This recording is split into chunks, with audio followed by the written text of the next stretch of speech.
మన ప్రవీణ యేసు కృష్ణంలో మీకు వందనాలండి. బాగున్నారా? దేవుడు మిమ్మల్ని దీవించును గాక. ఈ వీడియో మొదటి నుండి చివరి వరకు చూడండి. మీకు మేలుకరంగా ఆశీర్వాదకరంగా ఉంటుందని నేను ఆశిస్తున్నాను. ఈ వీడియో మీకు నచ్చినట్లయితే షేర్ చేయండి, లైక్ చేయండి, మీ ప్రార్థన విన్నపాలు కామెంట్ ద్వారా తెలియపరచండి. ఈరోజు వాక్య అంశం ఏంటిది అన్నట్లయితే, యోన నెనివేకు ఎందుకు పోలే, దాని కారణము ఏంటి అన్న మాటతో మనం ముందుకెళ్దాం.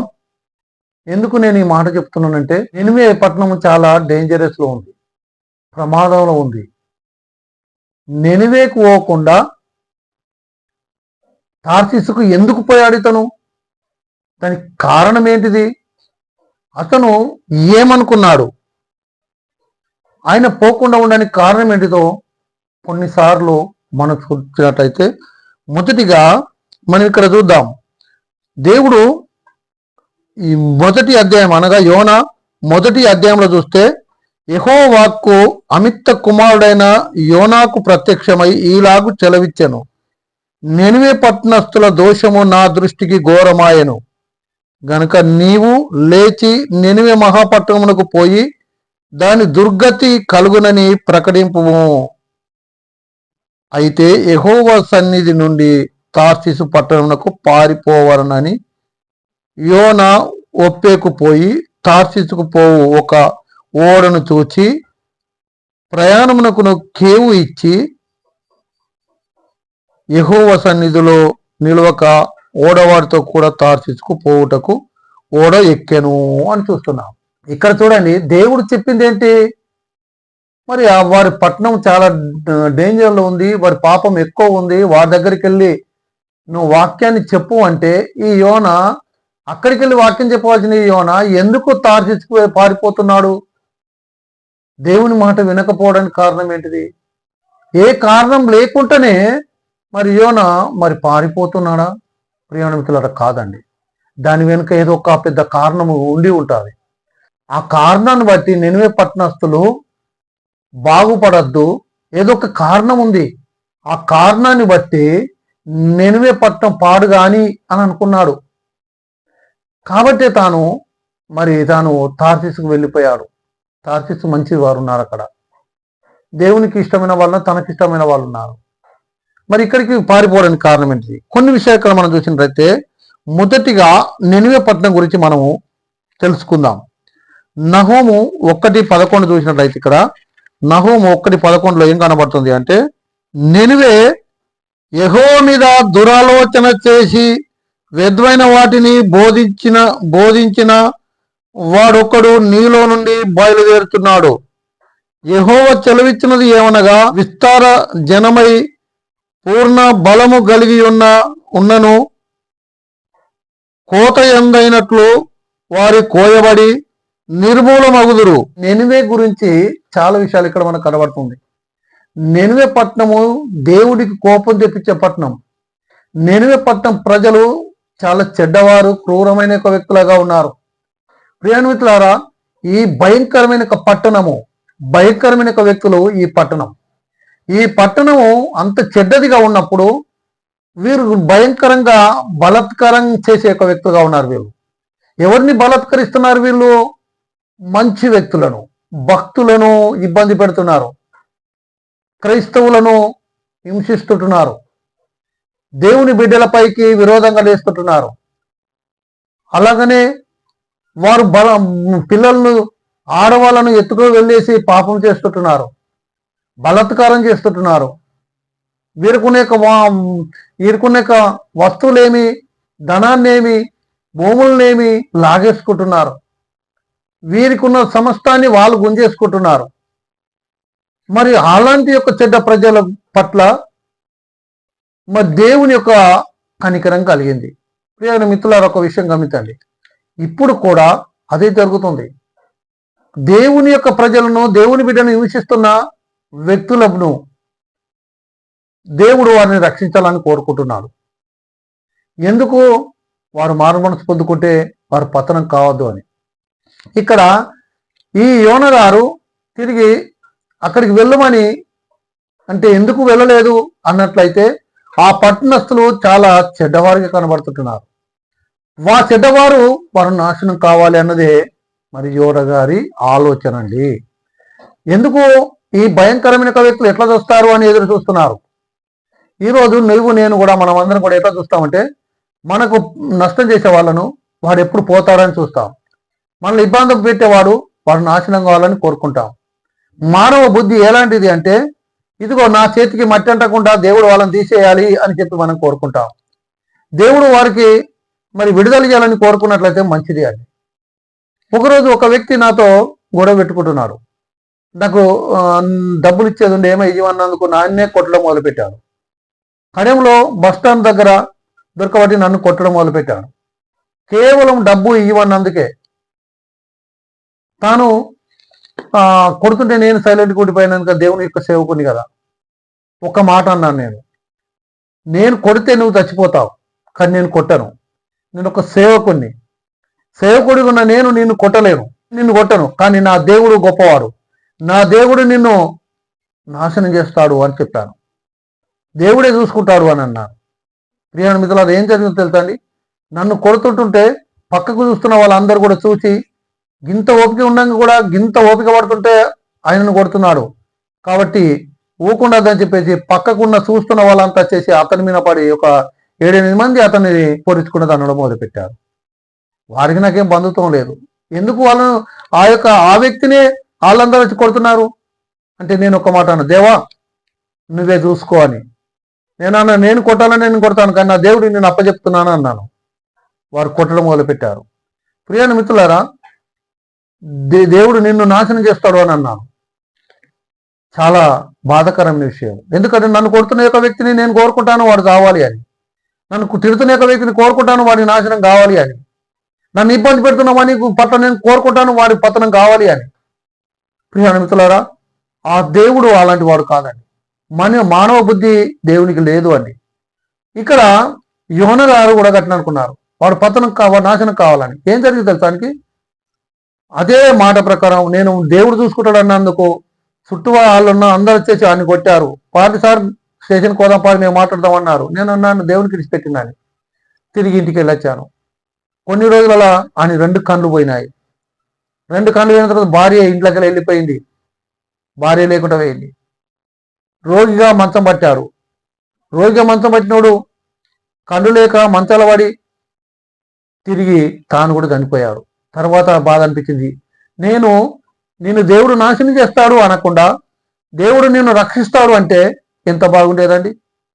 కానీ నా బుద్ధి అలా లేదు. నన్ను హింసిస్తున్న వాడు నాశనం కావాలని కోరుకుంటాను. యోన అదే చేశాడండి. యోనను, తన కుటుంబాన్ని, తనను ఎంత హింసించారో వీళ్ళు. అలాగనే ఆ దేశంలో తన బంధువులను ఎంత హింసించారో ఈ యొక్క నినివే వాళ్ళు. నినివే పట్టణం పేరు చెప్తే నిజంగా వాళ్ళు లేకుంటే బాగుండేదని అందరూ చుట్టుపక్కల ఉన్న వాళ్ళు కోరుకునే వాళ్ళేమో. ప్రియాణ మిత్రులారా, అలాంటి పట్టణం గురించి యోన ఎందుకు మంచి జరగాలని కోరుకుంటాడు? ఈయన వెళ్ళేసి ఒకవేళ చెప్తే వాళ్ళు మారు మనసు పొందుకుంటే దేవుడు వాళ్ళను పతనం చేయడు అన్న సంగతి యోనకు తెలుసు. ఇక్కడ మనం చదువుతాం చూడండి. ఇక్కడ 4వ అధ్యాయం, యోన 4వ అధ్యాయం దాని 2వ వచనం చూసినట్టయితే, యెహోవా నేను నా దేశములో ఉండగా ఇట్లు జరుగునని నేను అనుకొంటిని కదా, అందువల్లనే నీవు కటాక్షమును, జాలియు, బహు శాంతమును, అత్యంత కృపగల దేవుడవై ఉండి పశ్చాత్తపడి కీడు చేయక మానుదు అని నేను తెలుసుకొని దానికి నీ ముందుగానే తార్సీసుకు పారిపోతుని అన్నాడు. బా, ఏమనుకున్నాడు ఇతను? దేవుడు అత్యంత ప్రేమగలవాడు, దేవుడు మంచివాడు. క్షమించమని అడిగితే క్షమాపణ జరుగుతుంది. క్షమాపణ జరిగితే ఏం జరుగుతుంది? ఇక్కడ వారు రక్షింపబడతారు, పట్టణం బాగుపడుతుంది, వాళ్ళు మంచి వాళ్ళు అవుతారు, వాళ్ళు బాగుపడతారు. వాళ్ళు బాగుపడొద్దంటే ఏం చేయాలి? నినివేకి పోవద్దు. నినివేకి వెళ్ళి దేవుడి మాటలు చెప్పినట్లయితే ఏం జరుగుతుంది? ఇక్కడ ఖచ్చితంగా వాళ్ళు మారు మనసు పొందుకుంటారు. వాళ్ళు మారు మనసు పొందుకున్నట్లయితే ఇక్కడ ఏం జరుగుతుంది? వాళ్ళు రక్షింపబడతారు. వాళ్ళు రక్షింపబడద్దు అంటే నేనేం చేయాలి? తార్సీసుకు పారిపోవాలి. ఇది అండి యోన గారి యొక్క ఆలోచన. ఎందుకు అంత చెడ్డవాడా యోన అంటే? కాదండి, యోన మంచివాడేనండి. ఎందుకంటే తన పొందిన బాధ అలాంటిది. ఈరోజు నన్ను హింసిస్తున్న యొక్క వ్యక్తి గురించి నువ్వేమనుకుంటావు? వాళ్ళు బాగుండాలని కోరుకుంటావా? నీ బుద్ధి ఏంటిది? నువ్వు యోనను అనడం కాదండి, గట్టెల్లో వేయండి. యోన చేసిన తప్పు, యోన చేసిన తప్పును బట్టి ఆయన జరిగినాయి, యోన చేసిన తప్పును బట్టి ఆయన సముద్రం మునిగిపోయా అని అంతా కరెక్టేనండి. యోన తప్పు ఎందుకు చేశారు అసలు? ఆయన ఎంత బాధ ఉన్నది. ఈరోజు నిన్ను నన్ను హింసిస్తున్న యొక్క వ్యక్తులు ఉన్నారు కానీ కొన్ని గ్రూపులు ఉన్నాయి. క్రైస్తవులు లేకుండా చేయాలి, ముస్లింలు లేకుండా చేయాలి, లేకుండా ఇట్లు లేకుండా చేయాలి, వాళ్ళు లేకుండా చేయాలని. ఇలాంటి యొక్క వ్యక్తులు వారు లేకుండా చేయాలని చెప్పేసి పన్నాగా మాడుతుంటుంటే మేము ఏం కోరుకుంటాం? మణిపూర్ ఛత్తీస్గఢ్లో ఒక మధ్యలో కొంతమంది వచ్చి క్రైస్తవులను హత్య చేశారు, చంపారు. వాళ్ళ పట్ల ఈరోజు నువ్వేమని కోరుకుంటావు? వాళ్ళు బాగుపడాలన్నా, మారుమనసు పొందుకోవాలన్నా, లేకుంటే వారికి ఒక శిక్ష రావాలని కోరుకుంటామా? నిజంగా ఆ స్థానంలో, యోన స్థానంలో నేనుంటే యోనలాగానే కోరుకుంటానండి. నా బుద్ధి అలాంటిది కూడా. కానీ ప్రియమైన మిత్రులారా, దేవుని బుద్ధి అలాంటిది కాదు. దేవుడు చాలా మంచివాడు, దేవుడు కనికరం గలవాడు. దేవా నన్ను క్షమించాలంటే దేవుడు క్షమిస్తాడు. అంత గొప్ప మనసున్న వాడే నా దేవుడు అండి. అందుకే ఆయన దేవుడు అండి. క్షమిస్తున్న దేవుడు, చంపుతున్న వారి సైతం తండ్రి వీరేం చేసినారు, వీరెవరు కనుక వీరిని క్షమించమని చెప్పగలిగిన మంచి మనసున్న దేవుడు నా దేవుడు. నా దేవుడు గొప్పవాడని చెప్పుకోవడానికి నేను గర్విస్తున్నాను. నా దేవుడు మంచివాడని చెప్పుకోవడానికి నేను గర్విస్తుంటున్నాను. ప్రియమైన మిత్రులారా, యోన మరి తార్షీషుకు పారిపోవడానికి కారణం ఏంటంటే ఇక్కడ వారు చెడ్డవారై ఉన్నారు, వారికి ప్రతిఫలం రావాలి. అవునండి, ఒక దినం రాబోతుంది. ఆ దినం ఏంటిదో తెలుసా? మా చెప్పి బోధలు చేసి వాక్యం చెప్పి ఏం చేసినా మారు మనసు పొందలేకపోతే మాత్రం ఒక్క దినం ఖచ్చితంగా నువ్వు అనుకున్నట్లు వారికి శిక్ష ఉంటుంది. ఎప్పుడు అది? యేసుప్రభు రెండో రాకడలో. అంతలోపు మనకు ఛాన్స్ ఉంది. అంతలోపు మారు మనసు పొందితే మంచిదే. అంతలోపు క్రైస్తవ అలాగా హింసలు, గొడవలు, అల్లాలు, చంపడం, నరుకోవడం ఇవన్నీ మానుకుంటే మంచిదే. బలాత్కారాలు మానుకుంటే మంచిదే. చెడును మానుకుంటే మంచిదే. ప్రియమైన మిత్రులారా, అది మానుకోవాలి. ఇక్కడ మానుకున్నట్లయితే మంచిదే. ఇక్కడ ఏమంటున్నాడు? 3:10 ఇక్కడ అన్నారు, కీడు వాళ్ళు చేయకపోతే వారు మానుకుంటే దేవుడు వారిని క్షమిస్తాడంట. అందుకొరకే యోన గారు అనుకున్నారు, ఈ కృపగల దేవుడై ఉన్నాడు కాబట్టి ఆ యొక్క వారిని క్షమిస్తాడు అని. ఏం జరుగుతుందో ముందే తెలుసు. ఇక్కడ నాశనం అవుతాడన్న సంగతి ముందే తెలుసు అని మాట్లాడుతుంటాడు. దాని పాపం చూసి అర్థం చేసుకున్నాడు. దాని పాపం ఎంత భయంకరమైందో తెలుసు. ప్రియమైన మిత్రులారా, అలాంటి యొక్క భయంకరమైన యొక్క పాపాన్ని మరి ఖచ్చితంగా మారు మనసు పొందుకుంటే మంచిది. సౌలు ఒకవేళ పౌలుగా మారకుంటే, మారు మనసు పొందకుంటే ఎంత నష్టపోయేదండి. సౌలుగా ఉంటే ఎంతమంది చంపేవాడండి. సౌలుగా లేకుండా పౌలుగా మారాడు. వారికి తరుణం దొరికింది. తరుణం దొరికినప్పుడు ఖచ్చితంగా ఆయన ఒక మంచి వ్యక్తిగా మారుతాడు. దేవుడు కోరుకున్నది అదేనండి. ఒక ఛాన్స్ ఇస్తాం, ఒక సమయాన్ని ఇస్తాం. ఆ సమయంలో మారు మనసు పొందుకుంటే మంచిదే. మారు మనసు పొందకుంటే నష్టపోతారు. ఇక్కడ ఎందుకు యోన తార్షీషుకు పారిపోయాడంటే వారు మారు మనసు పొందుకుంటారు అన్న సంగతి యోనకు తెలుసు. దేవుడు కృపగలవాడు అని సంగతి తెలుసు. తన పగ తీరాలి అంటే పైసలు లేకుండా, ఖర్చు లేకుండా, తాను చేతిలో మైలంటకుండా వారు పతనం కావాలి అన్నట్లయితే వారికి వాక్యం అందొద్దు అన్నదే యోన. ఆ ఉద్దేశం కొద్దే తాను తార్షీషుకు పారిపోయాడు. కాబట్టి ప్రియమైన మిత్రులారా, మనము దేవునికి అప్పచెప్పాలి. ఏమని అప్పచెప్పాలి? వారికి మారు మనసు ఇవ్వండి ప్రభు అని అప్పచెప్పాలి. సౌలు పౌలులాగా మారితే మేలు. దానివల్ల ప్రజలకు మేలు, మనకు మేలు. ఈ నినివే పట్టణం మారితే అందరికీ మేలు. పక్కకున్న కీడంతా కూడా, చెడ్డవారంతా మారితే మనకు కూడా మేలు. దొంగలు లేకుండా ఉంటే మనకు మేలు. తాగుబోతులు లేకుంటే ఉంటే మనకు మేలు. మనుషులు చంపుతున్న వాళ్ళు ఉండకుంటుంటే అంటే మారు మనసు పొందుకుంటే మనకు మేలు. లేకుంటే కాదండి, మనిషి పోవద్దు. దేవుడు మనిషిని ఎప్పుడు చేయనుకోలేదు, కానీ మనిషిలో ఉన్న చెడు మాత్రం పోవాలనుకుంటాడు. మనిషిని చంపాలనుకుంటే ఎప్పుడు చంపేస్తాడండి దేవుడు.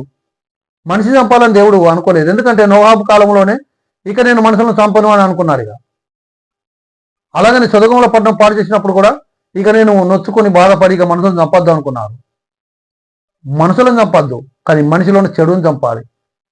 ఇక్కడ చూడండి, యోనకు బుద్ధి తెప్పించాడు. ఇక్కడ ఏమంటున్నాడు కింద 10 కిందికి చూస్తే, అందుకు యెహోవా నీవు కష్టపడకుండా పెంచకుండా ఒక రాత్రిలోనే పుట్టి పెరిగి ఒక రాత్రిలోనే వాడిపోయిన ఈ సొర చెట్టు గురించి విషయమై నీవు విచారణ పడుతున్నావే.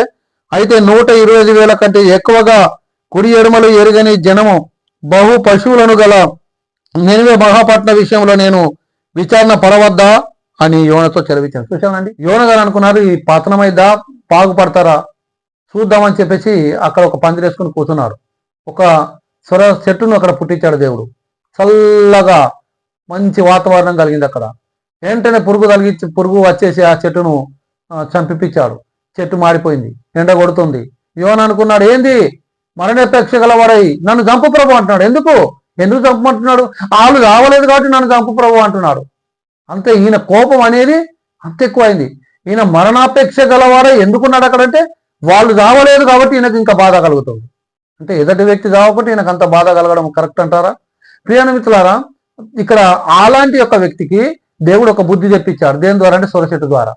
ఎలా బుద్ధి తెప్పించాడు? ఆ సొర చెట్టు పుట్టించి అది వెంటనే చచ్చిపోయిన తర్వాత ఆయన బాధపడుతుంటే అప్పుడు అన్నాడు, ఏమయ్యా యోన గారు, ఒక్క సొర చెట్టు గురించే నువ్వు పెట్టలేదు, ఏం చేయలేదు, ఏం లేదు, దాని గురించే నువ్వు బాధపడుతుంటే ఇంతమంది జనం ఇక్కడ ఉన్నారు. ఇక్కడ 125,000 కంటే ఎక్కువగా పశువులు, జనం, మనుషులు, అలాగనే పశువులు, ఇంకా పిల్లలు, తల్లులు, ఇలాంటి వాళ్ళు చాలా మంది ఉన్నారు. కుడి ఎడమ ఎరగని ఈ జనమును ఎట్లా పాడు చేయాలి నేను? అవునండి, దేవుడు ప్రేమామయుడు, పాడు చేయడానికి ఎప్పుడు చూడడు. కుడి ఎడమ ఎరగని యొక్క జనం పాపం పోవాలి కానీ మనుషులు పతనం కావాలని కోరుకోడు. దేవుడు అనేవాడు మనుషులను చంపాలని కోరుకోడు. ఎందుకంటే వాళ్ళు చెడు తొలగాలని కోరుకుంటాడు. యోనకు బుద్ధి తెప్పించాడు.